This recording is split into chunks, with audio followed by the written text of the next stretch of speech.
This is a video to transform your life. Extreme, I know, but I'm going to tell you how to be successful with your sustainable fat loss goals, and I'm going to do that right now.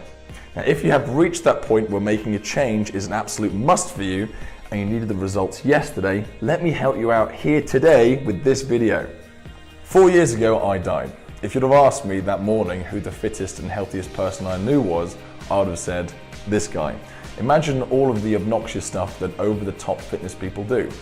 Waking up early to eat raw egg and drink blended spinach shakes and go for long distance runs, lifting big weights and weighing out all my food to balance out all the proteins, carbs and fats to lower their GI load. I wanted the most from my body and I loved it.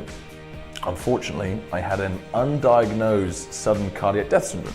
And one evening after putting my daughter to bed, I had a massive heart attack and collapsed in my bathroom. Due to the quick thinking of some exceptional members of A&E and my beautiful wife, I survived it and was brought back from the great beyond. When I came round, and after a solid month in hospital and being given a pacemaker, I was told to give up on exercise totally, with small allowances for golf and bowling. Unfortunately, I gained about 50 pounds, stopped exercising, and took medication designed to slow down my metabolism and lower my heart rate. I was a total state. Exercise was what I'd studied, it was my job and my passion. I was totally immobilized until one evening I made a decision and then turned it all around. I had reached threshold. Now this may be the point where you're at right now. We call this threshold. This is when you've reached a point of enough pain where you go, that's it, I have to change. This is that point in which your internal emotions and drivers transform your shoulds into musts. For me, I was working as a personal trainer, but I was out of shape. I knew I should do something about it, but I was paralyzed with fear around not understanding my own boundaries. I was paralyzed because I thought I might be unsuccessful with my own weight loss when I was teaching this stuff for a living. My shoulds turned into a must the moment someone began to doubt I could help them due to the nature of my condition. Transforming people's bodies is what I do best. I have a huge backlog of lives and bodies that I had changed, but this person stood in front of me, doubting I had the knowledge or skill set to help them. And of course they doubted me. I was fat. In that moment, my shoulds became musts. I knew that I would find a way to shed the weight. At that point, I committed to getting into the best shape I could, and I would take my business to a whole other level to help as many people as I possibly could. If you're at this point where your shoulds have become musts, and that regardless of what pops up, you have made up your mind, you are going to be successful, it's already decided in your mind, watch this video because it's for you. Listen up, because this will change your life. Now, Namolka Rambok-Potha came to me to get some help with her weight when she was overworked, overweight, and had an unhealthy relationship with both food and alcohol. She didn't know how to approach her weight loss goal, but I could tell you this right now, it was a must for her. Now, if you know Namolka for 5 seconds, you know that she's the kind of woman, when she decides to do something in her head, it is already done. The biggest objection holding Namolka back previously was time. I won't say what she does or who she works for, but it's a huge multinational and she was a very senior person in the company.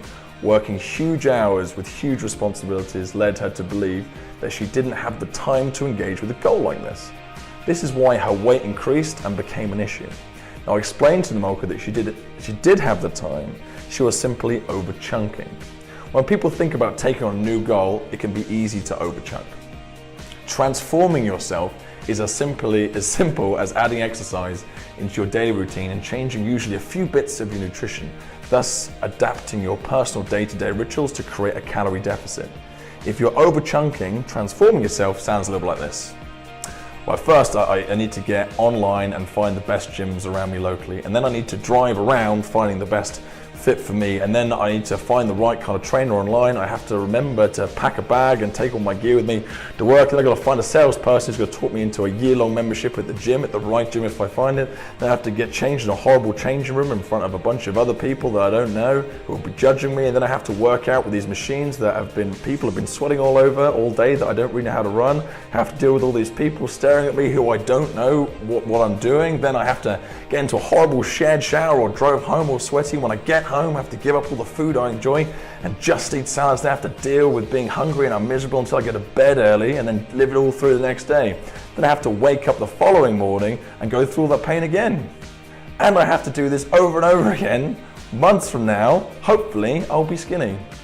And man, who has the time for that?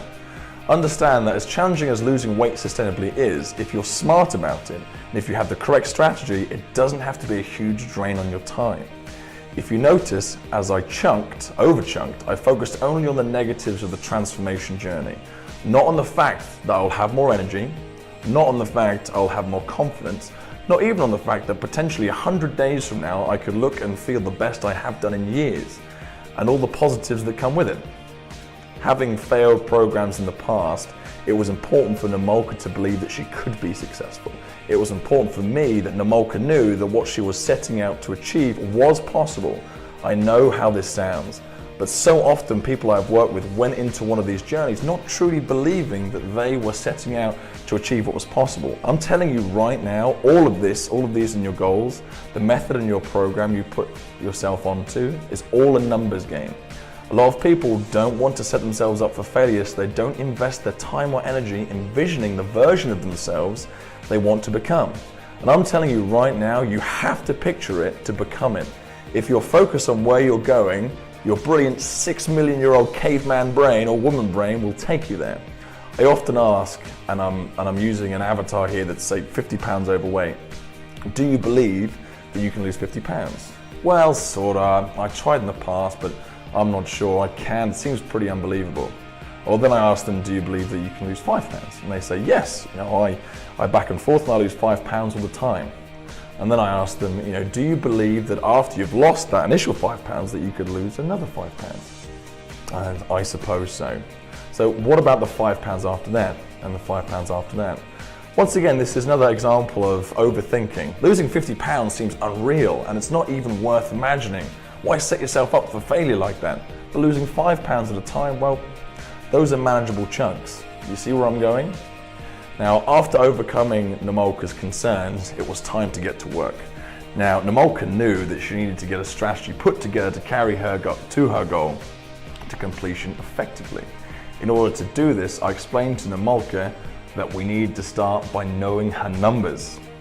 You can't properly strategize without the necessary numbers.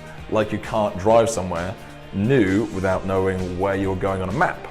Like directions, you need metrics to know you're going the correct way. You need to know your body fat percentage, you need to know your body weight, and you need to know your inches. Who out there has trained really hard, eaten all the right things, only to find they weigh more 2 weeks later, or only drop fractional amounts of body weight after maximum amounts of effort? Has this been enough at times for you to throw your hands up in the air and go, to hell with this?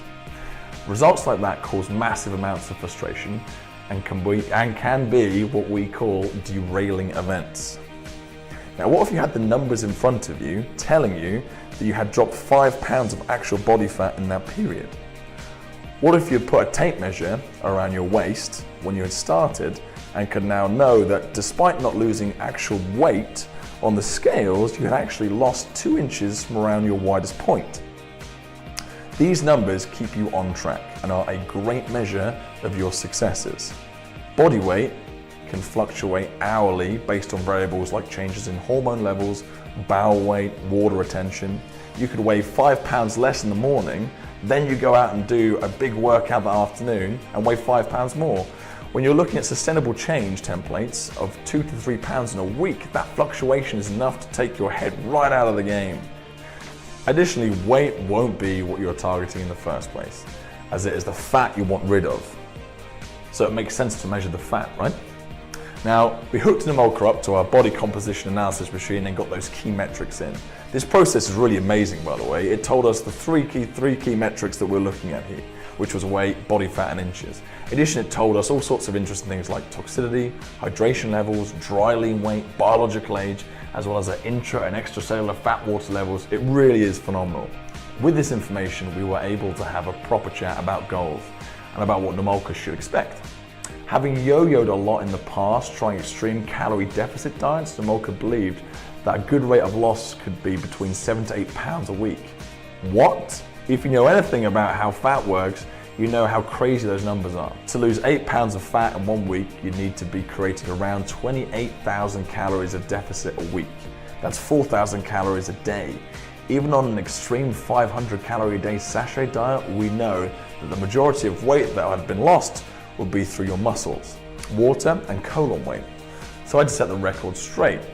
2 to 3 pounds of weight a week. Additionally, I told Namolka the weight wasn't going to be a #1 metric and to only weigh herself with me once every 2 weeks to get a trend. If you don't think that 5 to 6 pounds of fat is much weight, then take a look at this. This is 5 pounds of human fat. The average Brit looking at this has over 8 of these in their body. So we set our goals. 1% of body fat per week, that's 0.5, half an inch from your widest point per week, and 2 to 3 pounds of body weight per week. So after we had figured out what Namolka's numbers were, we then used the above goal setting method to say what she should have achieved by, let's say, week 2 of a program, by week 4 of a program, week 6 of a program, all the way through to week 14, it's about 100 days into a program. With the numbers and goal in place, it was time to put together method. It was time to put together Namolka's success strategy. Now, at this point, I can't stress the importance enough of knowing that a transformation like the one Namolka went through can be, believe it or not, enjoyable. Shocking, I know, but a fundamental here for our programs is that you enjoy the whole process, even the challenging bits right at the very start. We get people to move totally out of themselves, moving and strengthening their body in a way that is empowering, and this can be hugely motivational. You have to take advantage of the drugs that your brain rewards you with. So if you're anything like me and you love a big bowl of carbohydrate, let's say a cheesecake, from time to time, it's because your brain is giving you huge amounts of drugs called oxytocin and dopamine. When you eat them, it's a reward your body gives you. Now these are the exact same feel-good chemicals that you can get through exercising and achieving your goals. Namolka loved to run, so it was important that she ran.